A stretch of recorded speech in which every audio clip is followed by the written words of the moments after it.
Hey, salut à tous, j'espère que vous êtes en forme. Alors bienvenue, désolé pour le retard, je suis un peu à la bourre. Bienvenue pour cette nouvelle session live, donc question-réponse sur votre perte de poids. Donc pour ceux qui connaissent pas le principe, si vous avez des questions qui concernent votre perte de poids, alimentation, nutrition, sport, motivation ou quoi que ce soit, vous la posez en commentaire et moi je vous réponds le plus rapidement possible en direct. Alors, comme d'habitude, on commence par les questions qui m'ont été posées par les membres, puisque ça fait partie des avantages, des membres qui se sont inscrits gratuitement sur le site coachonweb.com et qui m'ont posé donc les questions pour cette session live de septembre. Voilà. Alors, la première question, c'est une question de Laura qui dit dans sa perte de poids, comment est-ce qu'on gère les vacances? Et c'est vrai que c'est une question qu'on m'a beaucoup posée cet été. Et malheureusement, j'y réponds à la rentrée, donc le timing est absolument mauvais. Mais bon, c'est comme ça, vous le saurez pour les vacances prochaines. Alors, c'est vrai que quand on a le train de vie qu'on a tous les jours, quand on travaille entre son activité professionnelle, personnelle, etc., on a l'habitude de s'organiser pour sa perte de poids. Donc au niveau nutrition, tout est rodé, le sport c'est rodé, ça va en fonction du travail. Et c'est vrai que quand on arrive en vacances, après on a du mal à savoir comment gérer l'alimentation parce qu'on sait forcément qu'il y aura des écarts, c'est les vacances, et qu'on va pas vouloir faire de sport parce que justement on fait un break aussi ou parce qu'on va pas pouvoir. Alors comment est-ce qu'on gère ça quand on est en perte de poids? D'abord au niveau du sport, si vraiment vous pouvez pas faire de sport, c'est pas la peine de culpabiliser. Par contre, vu que votre dépense énergétique va diminuer, il va falloir que votre apport alimentaire diminue lui aussi. Donc si vous êtes en vacances et que vous faites plus de sport parce que c'est les vacances et que vous arrêtez, vous devez diminuer légèrement votre apport énergétique, donc ce que vous mangez. Déjà en termes de quantité. C'est pas toujours facile à faire parce que les vacances c'est justement là où il y a le plus d'excès, parce qu'on fait les apéros, les restos, etc. Donc pour ce qui est de la nutrition en vacances, essayez de concevoir votre alimentation d'une manière globale, sur la semaine ou les semaines où vous êtes en vacances. Je m'explique. Si vous voyez que vous allez faire un resto l'après-midi, le midi pardon, ou le soir, essayez de le prévoir donc pour que la journée de ce resto, vous ayez des apports qui soient vraiment le plus sain possible et dans des quantités relativement correctes, comparé à ce que vous avez besoin d'habitude. Et comme ça, le soir, vous ne culpabilisez pas de faire des écarts. Et si vraiment les écarts ont été énormes, à ce moment-là, même le lendemain, vous pouvez diminuer un peu les rations pour essayer de compenser. Voilà. Quand on est en vacances, il faut essayer de voir sur la globalité de la période de vacances et pas sur la journée en elle-même. Pourquoi? D'abord parce que c'est pas possible, et ensuite parce que vous êtes en vacances. Donc relâchez aussi un peu la pression. C'est un peu comme pour le cheat meal. Quand je fais les programmes de nutrition, il y a toujours un cheat meal dans la semaine. Et les gens des fois ils se sentent coupables, ils disent ouais mais on est en perte de poids, comment est-ce que c'est possible de manger tout ce qu'on a envie? Tout simplement parce que c'est une soupape psychologique que vous en avez besoin pour relancer aussi physiologiquement votre métabolisme, et que surtout à ce moment-là vous ne devez pas mettre un frein ou quoi que ce soit. C'est vraiment le moment où vous devez vous faire plaisir. Et si vous êtes sérieux toute la semaine, sérieux ou sérieuse toute la semaine, vous pouvez pas tout gâcher sur un repas. Ben pour les vacances c'est pareil. Si vous êtes sérieux ou sérieuse sur toute l'année, vous pourrez pas gâcher tous vos efforts sur 2 ou 3 semaines de vacances. C'est impossible. Donc relâchez la pression, essayez de moduler les apports en fonction de la dépense. Vous savez que vous allez moins vous dépenser, donc essayez de manger un peu moins quand vous pouvez manger sainement. Et après quand vous allez au resto, faites-vous plaisir. Voilà, il faut profiter aussi. Si vous faites bien tout ce que vous devez faire le reste du temps, il n'y a aucun problème. Alors ensuite, la question suivante, c'est peut-on modifier son corps à 62 ans? Alors, il n'y a absolument pas d'âge pour modifier son corps, pour perdre du poids. L'âge, c'est pas une limite. Par contre, c'est vrai que ça va pas se faire de la même façon. Quand on avance dans l'âge, il y a beaucoup de choses qui changent. Le métabolisme, la physiologie, même l'assimilation de certains aliments. Certains aliments que vous pouviez consommer à 30, 40, 50 ans et puis qui d'un coup vont plus être assimilés pareil parce que votre corps en a peut-être plus besoin ou plus envie. Ça arrive. Le paysage hormonal change, voilà. Tout un tas de choses qui font que un corps de 60 ans ne se transformera pas de la même manière qu'un corps de 30 ans. Par contre, C'est loin d'être impossible et au-delà de ça, la logique est la même. Si vous avez la balance énergétique avec vos apports d'un côté et la dépense de l'autre, il suffit tout simplement d'essayer d'avoir soit des apports un peu en dessous de vos dépenses, soit une dépense énergétique un peu plus haute en l'augmentant à la mesure de vos capacités, de ce que vous pouvez faire à 62 ans. Il y a plein d'activités physiques que vous pouvez faire à 60 ans et qui vont vous permettre d'augmenter votre dépense énergétique. Soit si vous voulez aller un peu plus vite, les deux. Vous diminuez un peu les apports et vous augmentez la dépense. Mais la logique reste la même. Par contre, je vous cache pas que effectivement, les choses vont mettre beaucoup plus de temps à se mettre en place, forcément, parce que le métabolisme à 30 ans n'est pas le même qu'à 60, et donc ça va prendre un peu plus de temps. Mais c'est tout à fait possible, sans aucun problème. Alors ensuite, une question de Martine qui me dit « Votre programme est-il adapté en cas d'hyperphagie ?» Alors, avant toute chose, c'est pas mon programme, c'est votre programme. Puisque, et les gens qui suivent d'ailleurs Kim et Tom, vous le savez bien, puisque vous suivez la session live, vous pouvez le mettre en commentaire pour rassurer les gens. C'est vraiment un programme qui est fait sur mesure pour vous et uniquement pour vous. Donc c'est votre programme. Et par conséquent, puisqu'il est personnalisé, il est adapté à tous les cas, y compris les cas d'hyperphagie. Alors pour ceux qui ne savent pas, l'hyperphagie c'est un problème alors hormonal, et psychologique ou les deux, qui en fait fait que la personne n'a pas la sensation de satiété, c'est-à-dire qu'elle ne sait pas quand s'arrêter de manger. Donc ça s'assimile à la boulimie, sauf qu'il y a vraiment plus une composante physiologique, parce qu'il y a une hormone qu'on appelle la leptine, qui est une hormone anorexigène, c'est-à-dire une hormone qui va faire en sorte c'est l'hormone de la satiété. On va arrêter d'avoir faim, le corps grâce à cette hormone dit c'est bon, tu peux arrêter d'envoyer, on est plein. Et bien chez certaines personnes, cette hormone, elle fonctionne pas. Est-ce que c'est la sécrétion de l'hormone qui fonctionne pas? Est-ce qu'elle n'arrive pas jusqu'au récepteur? Est-ce que ce sont les récepteurs qui ne fonctionnent pas?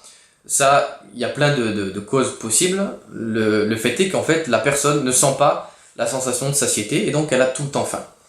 Donc c'est vrai que Martine, c'est un cas un peu plus délicat. Il va falloir qu'on travaille sur un peu plus de critères. Ça va sûrement prendre un peu plus de temps, je vous le cache pas. Mais effectivement, vous allez pouvoir perdre du poids même en cas d'hyperphagie. Il y a certaines personnes qui avaient aussi pas mal de troubles sur le comportement alimentaire, à qui on a réussi à faire perdre énormément de poids et durablement. Et ce sont des gens qui aujourd'hui ont retrouvé leur équilibre alimentaire et donc ont perdu du poids de manière durable, n'ont pas repris. Voilà. Donc puisque le programme est adapté uniquement autour de vous, même sur un cas d'hyperphagie, on peut avoir de très bons résultats. Voilà. Merci Tom de confirmer. Alors, si tu as des questions, Tom, ou c'est pas parce que vous êtes suivi depuis un moment que vous pouvez pas les poser ici, hein, d'accord? Que ce soit Kim ou c'est pareil. Hein. Si vous avez la moindre question, vous la posez en commentaire. Ok? Alors la question suivante, c'est une question de Rose qui me dit je n'arrive pas à maigrir, je fais constamment le yo-yo entre les régimes et je grignote quand je suis énervé. Que faire? Alors le problème vient de votre problème de régime. C'est-à-dire qu'il faut absolument, si vous voulez perdre du poids, que vous arrêtiez de faire des régimes. Votre corps n'est pas fait pour perdre du poids, pour avoir des variations de poids, surtout en perte, aussi rapides. Vous devez absolument essayer de trouver l'équilibre alimentaire. C'est pour ça que je parle jamais de régime. Vous devez essayer de trouver la nutrition qui vous convient le mieux. Et après, une fois qu'elle est trouvée, on peut très légèrement la déséquilibrer pour faire une perte de poids, pour faire une tonification musculaire et en reprendre un petit peu sous forme de muscle. Après, on peut jouer sur plein de variables. Mais l'essentiel, c'est de trouver au départ votre équilibre alimentaire. Alors, pourquoi les yo-yo fonctionnent pas? Pourquoi les régimes fonctionnent pas? Parce que quand vous faites un régime, en gros, je schématise excessivement, mais c'est pour bien que vous compreniez. Quand vous faites un régime, c'est comme si vous disiez à votre corps, voilà, je te restreins au maximum, comme ça tu vas être obligé de taper dans les réserves. Et lui il vous dit ok, pas de problème, c'est ce que je vais faire, je vais taper dans les réserves et je vais perdre du poids. Simplement, quand tu vas recharger derrière et que tu vas recommencer à manger, normalement, comme tu le faisais avant, crois-moi que là je vais stocker un maximum, comme ça, la prochaine fois qu'il y a une période de pénurie ou quoi que ce soit, eh ben, au moins je serai chargé à bloc. Et donc, une fois que vous avez perdu du poids, outre le fait que vous êtes carencé, fatigué, qu'il y a une baisse de morale qui est due au fait que vous avez plus suffisamment de micronutriments dans l'organisme pour pallier à plein de choses, eh ben, vous allez reprendre tout le poids que vous avez perdu, voire plus. Voilà. C'est pour ça qu'il faut absolument arrêter avec les régimes. Arrêtez de vouloir vous transformer trop vite. Essayez de trouver votre équilibre et de descendre progressivement vers le poids que vous voulez, mais durablement, sans plus jamais le reprendre. Pourquoi ça va régler votre problème, Rose? Parce que d'abord, vous n'aurez plus jamais besoin de faire de régime. Et ensuite, comme vous serez à l'équilibre alimentaire, vous aurez plus faim. Et donc, vous aurez plus besoin de grignoter. Voilà. Donc le problème est entièrement résolu. Et le fait de grignoter parce que vous êtes énervé, ça c'est quelque chose qui revient aussi souvent parmi les membres. Quand on est énervé, stressé, on sécrète du cortisol. Et ce cortisol, en fait, c'est une hormone qui, à l'inverse de la leptine dont on parlait tout à l'heure, est une hormone orexigène. C'est-à-dire que c'est une hormone qui a tendance à donner faim. Donc plus vous êtes stressé, plus vous mangez. Donc je sais pas si vous voyez un peu le cercle vicieux là, Rose. Moins vous perdez du poids, ou plus vous le reprenez et moins vous arrivez à maigrir, plus vous stressez, plus vous mangez, moins vous arrivez à perdre de poids, etc. Alors, la première étape, c'est de se détendre, voilà. D'essayer de trouver calmement son équilibre, et je suis là pour ça, les programmes personnalisés de Coach on Web sont là exactement pour ça, si vous voulez que je vous aide. Et une fois que vous aurez retrouvé l'équilibre, ça sera beaucoup plus facile de savoir ce que vous pouvez faire pour perdre du poids. Vous allez perdre peut-être plus lentement, mais progressivement et sans jamais le reprendre. Et vous serez sorti de l'effet yo-yo. Question suivante. Quelle est la quantité de glucides à consommer pour perdre du poids? Je suis un homme qui fait du sport 2 fois par semaine, qui travaille au bureau, qui mesure 1m70 et qui fait 55 kg. Alors, voilà exactement le genre de question à laquelle je suis incapable de vous répondre.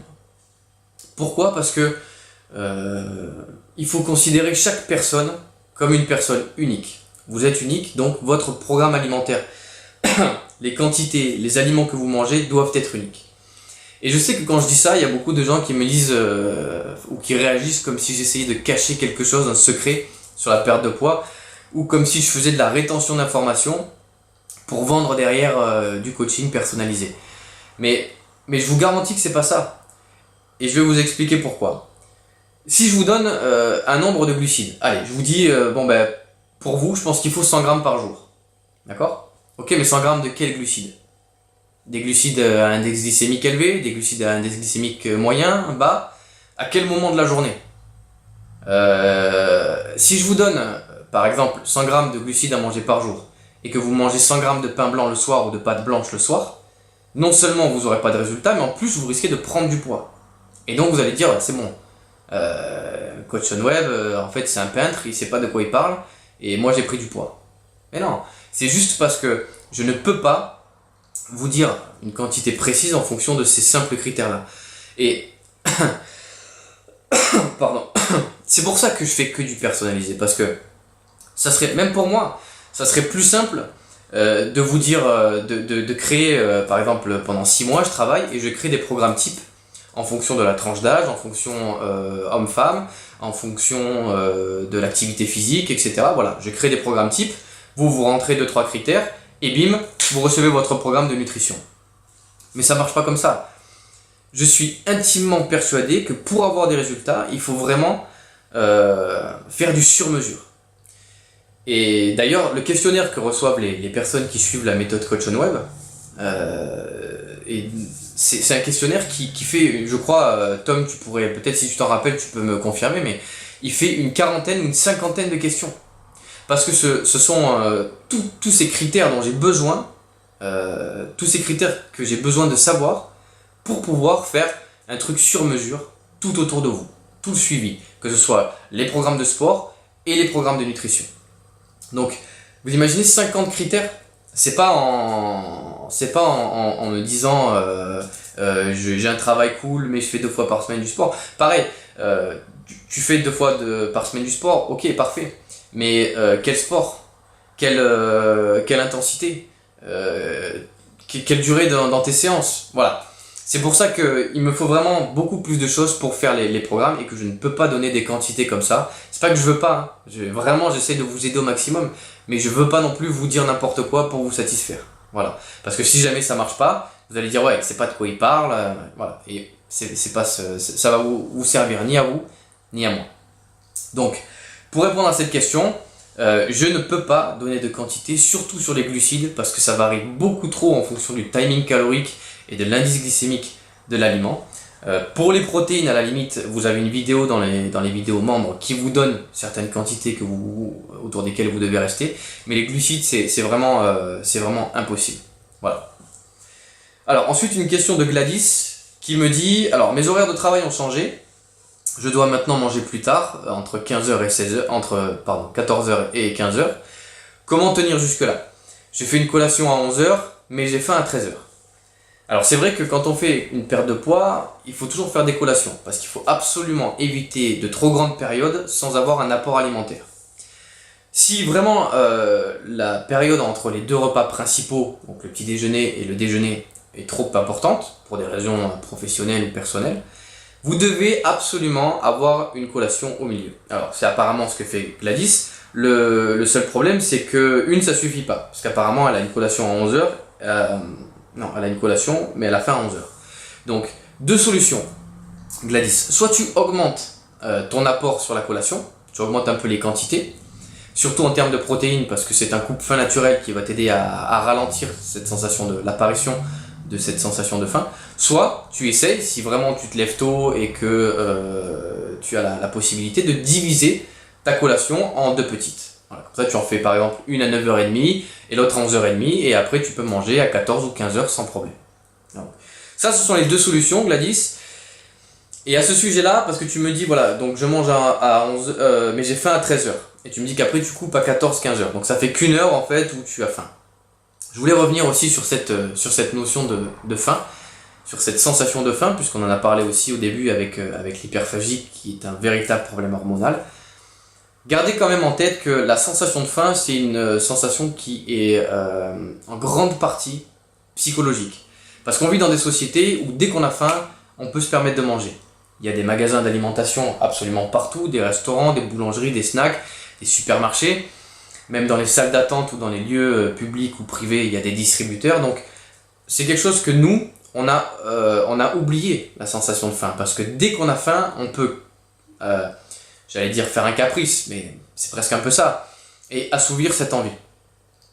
Alors que, n'oubliez pas que on peut tenir, alors, on n'a pas tous cette chance-là, mais la majorité d'entre nous, heureusement, aujourd'hui, la majorité mange à sa faim, on peut tenir 3 jours sans manger. Okay, on a les réserves suffisantes pour tenir en moyenne 3 jours sans manger. Donc quand on a faim 1 heure, il faut garder à l'esprit que c'est pas un besoin physiologique, c'est plus une envie psychologique, parce qu'il est midi, et que à midi et demi, normalement on mange, donc le corps est habitué à ça, et donc il vous demande un apport. Vous avez faim, et comme je vous le disais, on a l'habitude d'assouvir cette envie immédiatement, ben on comprend plus pourquoi on doit attendre. Voilà. Et il y a un exercice pour ça que je préconise. Je ne peux pas dire prescrire parce que c'est un trop grand mot. Mais il y a un exercice que je préconise et qui est le jeûne. Et c'est pas simplement à des fins de détoxification ou d'assainissement de l'organisme, même si le jeûne contribue beaucoup à ça. Mais ce qui m'intéresse aussi, c'est l'impact psychologique du jeûne. Parce que quand on ne mange pas du matin jusqu'au soir, non seulement on va devoir, alors que vous pouvez boire, hein, attention, hein, j'expliquerai le jeûne dans un article ou dans une vidéo prochainement. On va devoir gérer avec la sensation de faim. Et vous verrez qu'en le pratiquant régulièrement, pour vous donner un ordre d'idée, même moi c'est quelque chose que je fais un minimum 2 fois par mois, en le pratiquant régulièrement, on arrive vraiment à comprendre que la sensation de faim qu'on a, elle est purement psychologique à un certain moment. Et qu'on peut tout à fait y pallier en disant, voilà, parce qu'il est midi, on a faim, on a le ventre qui gargouille, on dirait je mangerais bien quelque chose, surtout si autour de nous ça mange, mais on peut très bien se dire non, t'as pas besoin d'apport, t'as tout ce qu'il te faut, continue, fais autre chose, occupe-toi l'esprit, mais t'as pas besoin de manger. Tu as envie de manger, mais tu n'as pas besoin de manger. Voilà. Donc si tu veux essayer Gladys, voilà, tu peux me contacter par mail, hein, puisque tu sais, tu es une ancienne cliente, donc tu peux tout à fait me contacter par mail et me demander, je te donnerai le protocole pour le jeûne, si je t'en avais pas parlé, mais il me semble qu'on en avait parlé déjà. Alors, une dernière question, après je réponds aux questions qui m'ont été posées en commentaire.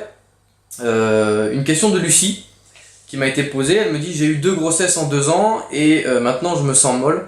Est-ce qu'avec un programme d'1 mois, ça irait? Alors honnêtement Lucie, je suis pas là pour te vendre du rêve et 1 mois ça va être court. Si tu te sens molle, 2 solutions. Soit c'est parce qu'il y a un excès de tissu adipeux, donc un excès de gras, et dans ce cas-là tu peux le faire fondre relativement rapidement, même si 1 mois c'est très tôt pour voir des transformations physiques. Tu le verras peut-être sur la balance ou sur les quelques mensurations, mais le voir dans le miroir, à mon avis ça va prendre un peu plus de temps. Mais ça, là on parle de fonte adipeuse, d'accord, de disparition du gras. Par contre, si tu te sens molle et qu'à mon avis le problème vient d'un manque de tonification musculaire, là il va falloir passer sur du renforcement. Et fabriquer du tissu musculaire, c'est un processus qui demande beaucoup plus de temps que de faire fondre du gras. Donc 1 mois, ça va être relativement court. Si tu fais du sport avec un bon programme et que tu fais attention à ton alimentation, que tu as une nutrition qui est adaptée à ton programme pour le renforcement musculaire, tu peux espérer avoir de très bons résultats en 3 mois et d'excellents en 6 mois. À ton âge, parce que dans ton mail tu me disais que tu avais 23 ans, à ton âge il n'y a aucun problème. On peut avoir de très très bons résultats rapidement. Mais 1 mois, c'est un peu raide Lucie. Voilà, tu risques d'être déçu si tu penses te transformer en 1 mois. Voilà. Essayez d'arrêter de croire à toutes ces pubs hein, qui vous font faire un corps de rêve en 2 semaines. Ok? Voilà, c'est terminé pour les questions membres. Je réponds aux questions parce que j'ai vu qu'il y avait des commentaires. Alors, je vais répondre. Je crois que c'est Tom, hein, la première question.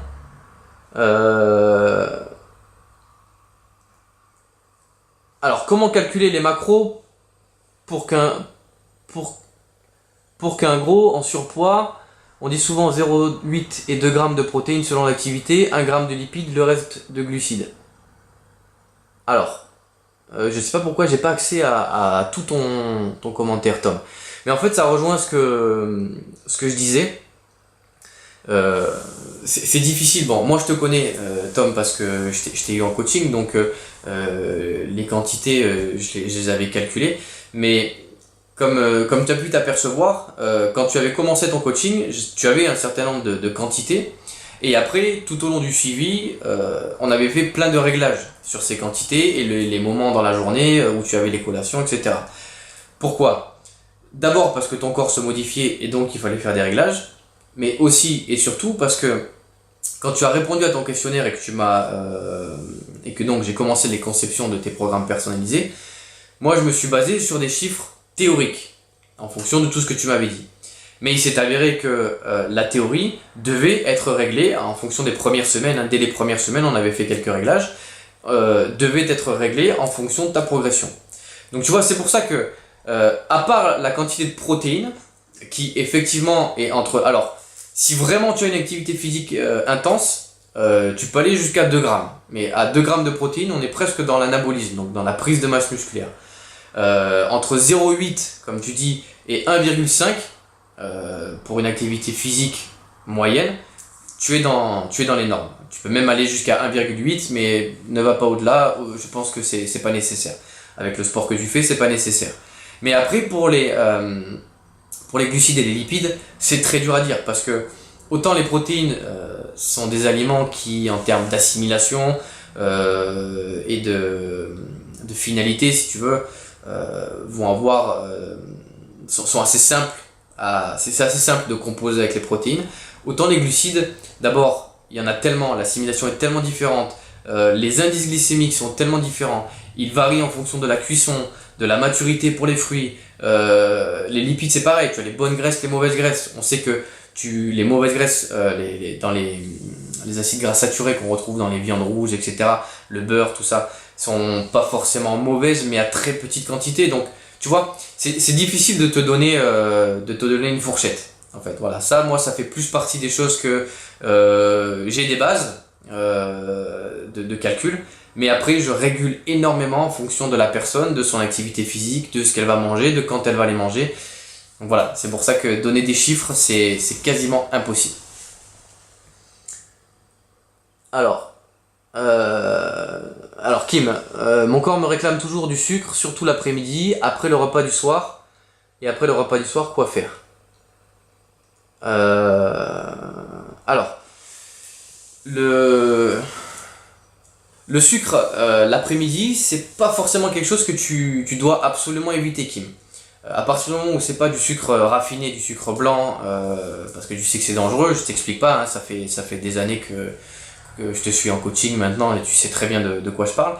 Mais si tu veux manger quelque chose de sucré avec du miel ou des choses comme ça, même si le miel a un indice glycémique qui est relativement élevé, c'est un sucre qui est pur, tu vois, ou du sucre de coco ou des choses comme ça tu peux te permettre, hein, c'est pas un problème. Bon, le soir après manger, là c'est c'est un peu plus délicat. Mais est-ce qu'on n'est pas dans le même comment dire dans le même cas que je crois que c'était Rose tout à l'heure qui me disait qu'elle grignote parce qu'elle est stressée. Comme je sais pas si tu étais là quand on en a parlé dans la session live, mais le stress te fait sécréter du cortisol et le cortisol te donne faim.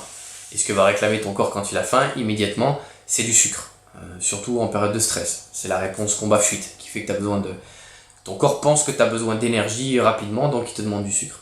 Donc, on en a parlé, hein, Kim, et tu sais, en plus, je sais que tu es en train d'arrêter de fumer, et bravo à toi, hein, puisque ça fait 1 semaine et 2 jours, c'est ça que tu as arrêté de fumer. Donc bravo, continue.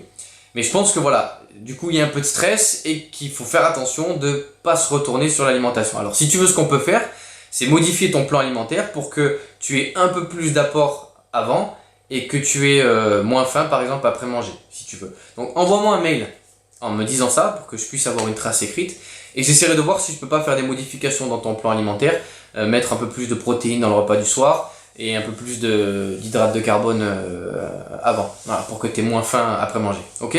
On fait comme ça?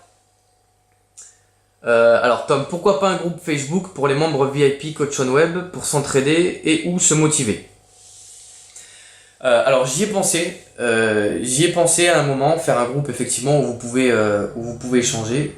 Simplement, j'ai fait un bêta test avec des gens complètement lambda. Et le problème, c'est que les gens, après entre eux, comparent ce qu'ils ont en sport, en nutrition, etc.